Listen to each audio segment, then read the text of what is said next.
Hi, I'm Marissa. I'm one of the co-hosts of Booktalks podcast, and this is Reading with Riss.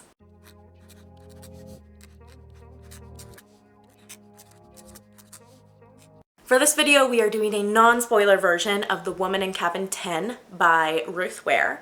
If you've already read the book and want to see a spoiler version, I have already filmed that video and I will link it either on the screen or down below. So for this video, we're just going to be talking about the book, what you can expect, and whether I recommend it, as well as whether I recommend other Ruth Ware books. So let's get right into it.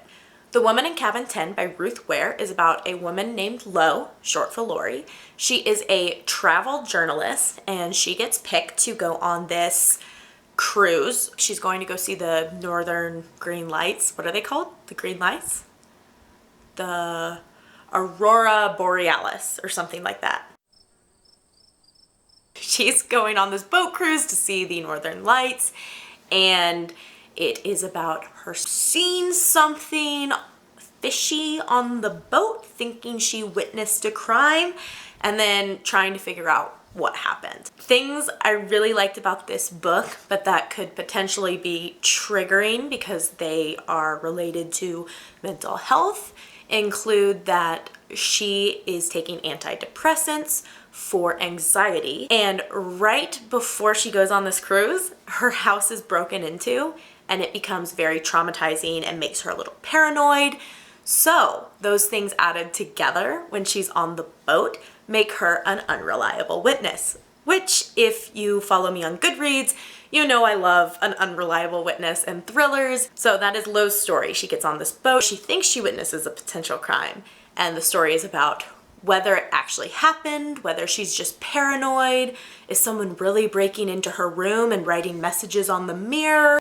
I really enjoyed it. I'm a sucker for these types of books. I think from start to finish it was very enjoyable, kept you on the edge of your seat.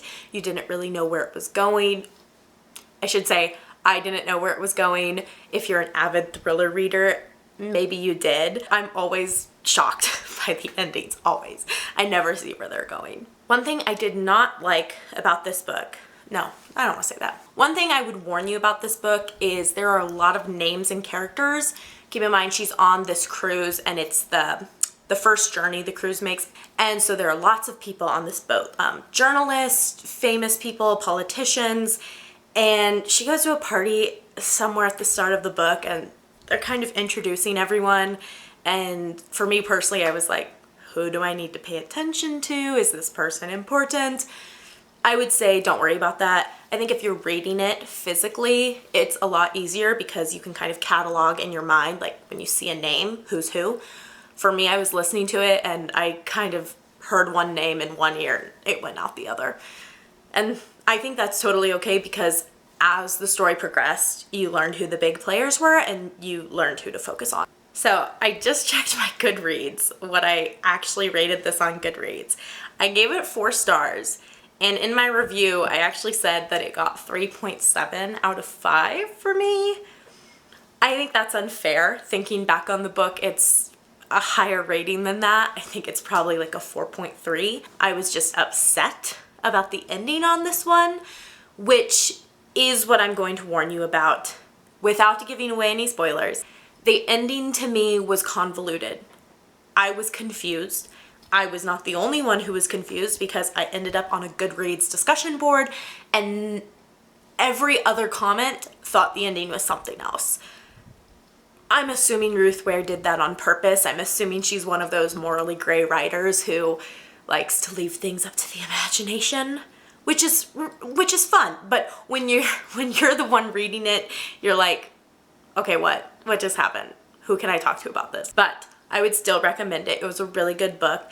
As soon as I finished it, I went and checked out all of Ruth Ware's books at the library because I was like, I gotta read them all now. So clearly I enjoyed it. It's higher than a 3.7. I was mad. I'm gonna go back and change my Goodreads review.